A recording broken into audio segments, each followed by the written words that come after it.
తండ్రి అయిన దేవుని నుండియు ప్రభు అయిన యేసుక్రీస్తు నుండియు కృపా సమాధానములు మీకు కలుగునుగాక.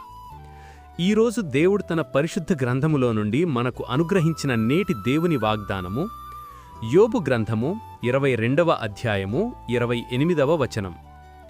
నీవు దేనినైనా యోచన చేయగా అది నీకు స్థిరపరచబడును అని దేవుడు ఈరోజు మనతో మాట్లాడుతున్నాడు.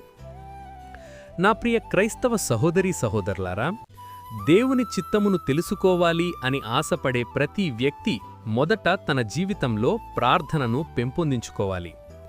ప్రార్థనా జీవితం మనలో ఉన్నంతవరకు ప్రభువు చిత్తము పట్ల మనకున్న ఇష్టాన్ని తెలియచేస్తుంది.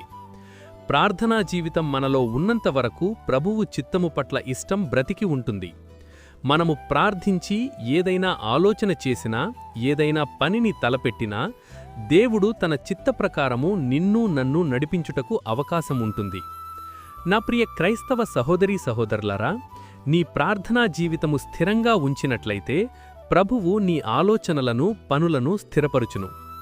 అట్టి కృప దేవుడు మనందరికీ అనుగ్రహించి ఇట్టి నేటి దేవుని వాగ్దానము మీ అందరి జీవితాల్లో నెరవేరబడునుగాక. ఆమెన్. ప్రార్థన. మహాపరిశుద్ధుడవైన మా దేవా, దయగల మా తండ్రి, నేడు మీరు మాకు అనుగ్రహించిన ఇట్టి వాగ్దానాన్ని బట్టి ముందుగా మీకు వేలాదిక స్తోత్రములు చెల్లిస్తున్నాను. గడిచిన ఉదయకాలం మొదలుకొని నేటి ఈ ఉదయకాలము వరకు నీ కృపలో మమ్మును ఇంతవరకు కాచి కాపాడినందుకై, మమ్మును ఇంతవరకు సజీవుల లెక్కలో ఉంచినందుకై వేలాది స్తోత్రములు చెల్లిస్తున్నాను. ఈరోజు మేము చేయబోతున్న పనులన్నింటిలోనూ, మా రాకపోకల్లోనూ మీరు మాకు తోడుగా ఉండండి. ప్రతి విధమైన దుష్టుని బంధకాల నుండి మమ్మును విడిపించండి. ప్రతి విధమైన వ్యాధి బాధ బలహీనతల నుండి విడిపించి సంపూర్ణ స్వస్థత అనుగ్రహించమని ప్రార్థిస్తున్నాను. ప్రతి ఒక్కరి కుటుంబాల్లో ఆర్థిక ఇబ్బందుల నుండి లేవనెత్తి క్షేమాభివృద్ధిని దయచేయమని ప్రార్థిస్తున్నాను. ప్రతి ఒక్కరి జీవితాల్లో శాంతి సమాధానం నెమ్మది దయచేసి మీ కృపలో భద్రపరచమని నజరేయుడైన యేసయ్య నామములు ప్రార్థించి వేడుకొనుచున్నాను నా ప్రియ పరలోక పరమ తండ్రి. ఆమెన్. దేవుని కృప, ఆయన నిత్య సన్నిధి కాపుదల సదాకాలం మీకు తోడై నడిపించునుగాక. ఆమెన్.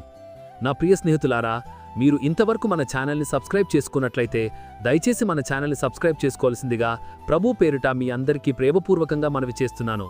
దేవుడు మిమ్మల్ని దీవించునుగాక. ఆమెన్.